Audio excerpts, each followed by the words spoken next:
Trump just is that guy. He's that guy from the moment he wakes up to the moment he goes to sleep. I am positive he is certain he is that guy with one person and he's that guy with 10 million people. And so it makes perfect sense that the White House official account posted this yesterday. I just want to get your attention. Hey girl. I really want to be all up in your head.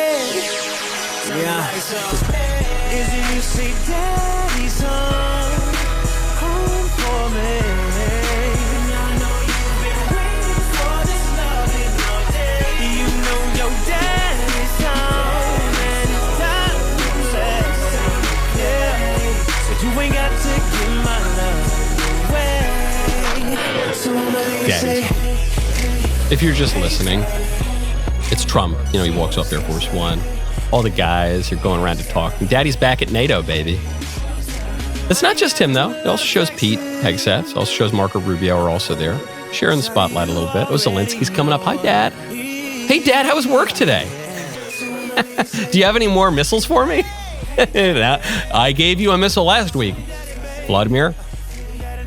But it's not just Trump. Notice they're sharing the limelight a little bit. Because they'll even give solo shots to Pete and Marco Rubio. Daddy's home is referring to Trump, and it's referring to this comment that the chief of NATO made, that Trump is dealing with Iran and Israel like daddy.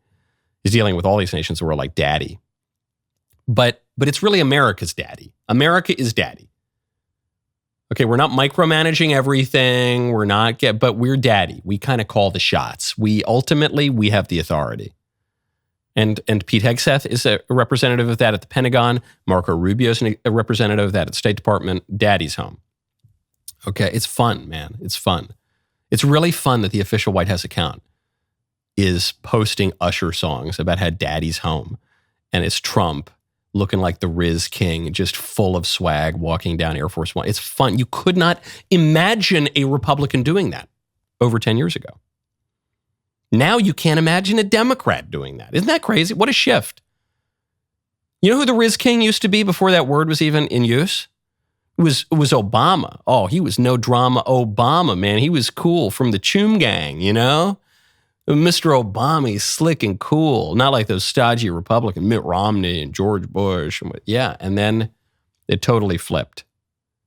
And that's fun, and that's effective, and it has real political import.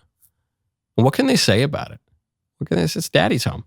I need you to go to everydaydose.com/Knowles. If you feel like you keep juggling expensive supplements that are just getting less and less affordable, then Everyday Dose will be a lifesaver for you. Everyday Dose transforms your morning coffee into a powerhouse of vitamins, minerals, and amino acids, all in one affordable cup. Just 30 seconds to prepare, and you're getting your caffeine fix plus all the nutrients your body needs. One delicious cup. One simple solution. Everyday Dose is not just coffee, it's coffee plus benefits. They've infused their 100% Arabica beans with lion's mane, chaga, collagen protein, and brain-boosting nootropics for clean, sustained energy without the crash or jitters. You can choose between their mild Coffee Plus, which is light, smooth, and gentle on your sensitive stomachs, or you can go for Coffee Plus Bold, which is rich, full-bodied, medium roast with an extra energy kick. Both deliver the same functional benefits and undergo rigorous third-party testing to ensure you are getting the best quality. Your brain and body will thank you. Everyone's looking for ways to get a little bit more energy. I think this is terrific. Get 45% off your first subscription order of 30 servings of Coffee Plus or Bold Plus. Go for the Bold Plus is my recommendation. You will also receive a starter kit with over $100 in free gifts, including a rechargeable frother and gunmetal serving spoon by going to everydaydose.com/Knowles or entering Knowles at checkout. You will also get free gifts throughout the year. Everydaydose.com/Knowles for 45% off your first order. Okay, speaking of daddy and all sorts of scintillating kinds of language, Sabrina Carpenter has a new album out. Do you know Sabrina Carpenter? I've been introduced to Sabrina Carpenter by my producers. They've had me review 2 of her songs, Man Child and Please, Please, Please. And I watched them, and I was prepared to not like them and think they were trash. And yet, I found them quite whimsical. I found them quite charming. And she's in big trouble now because Sabrina Carpenter has a new album cover where it's a guy grabbing her by the hair, and she's in a kind of slinky little dress and stilettos. and he's dragging her along. She's looking subservient. And the album is called Man's Best Friend, like she's a dog. And then she posted a dog collar. It says Man's Best Friend. So this is real saucy stuff. Apparently it's coming out at the end of August. Can't wait for it to be yours, X. And people are going after her. Feminists are going after her, even some feminists who are kind of on the side of the religious conservatives when it comes to things like obscenity and transgenderism. And they're all going after her. This is setting women back 100 years. This is tawdry. It's terrible. Yeah, it's a bit tawdry, but it's charming. It's charming. And do you know why? It's charming because this woman is self-conscious. Her lyrics, I should say, are self-conscious. I've only listened to 2 Sabrina Carpenter songs when my producers made me, Man, Child, and Please, Please, Please. And what is notable about the Sabrina Carpenter songs is she's not saying, I'm doing all the right things and everyone's treating me bad and I'm totally right. And I can do whatever I want and no one can ever judge me. Her songs are saying, yeah, I'm making some mistakes, aren't I? Ooh, I'm bad. Ooh. That's the thesis. Oh, you men are like man children, but I keep falling for you, don't I? Maybe I'm a girl child. Maybe everything I'm accusing you of, I'm guilty of too. Ooh, I'm bad. Which is why I find the album cover charming. Because it's bad within normal bounds. It's bad. It's just, oh, I'm doing something naughty and I'm admitting it's naughty. And what our modern culture does is they do things that are naughty and they say they're really good.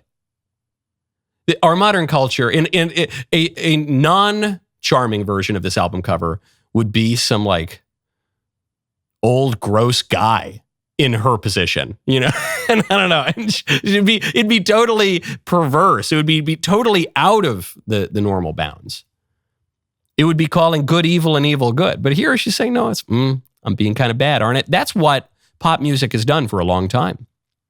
Even her whole aesthetic is late 70s, early 80s, which is nostalgic. And by the way, it shows you how far we've fallen as a culture. Wow, I didn't consciously line the stories up this way. That's kind of how they fell. But it shows you how far we've fallen, that we long for the good old days of virtue, the 1980s.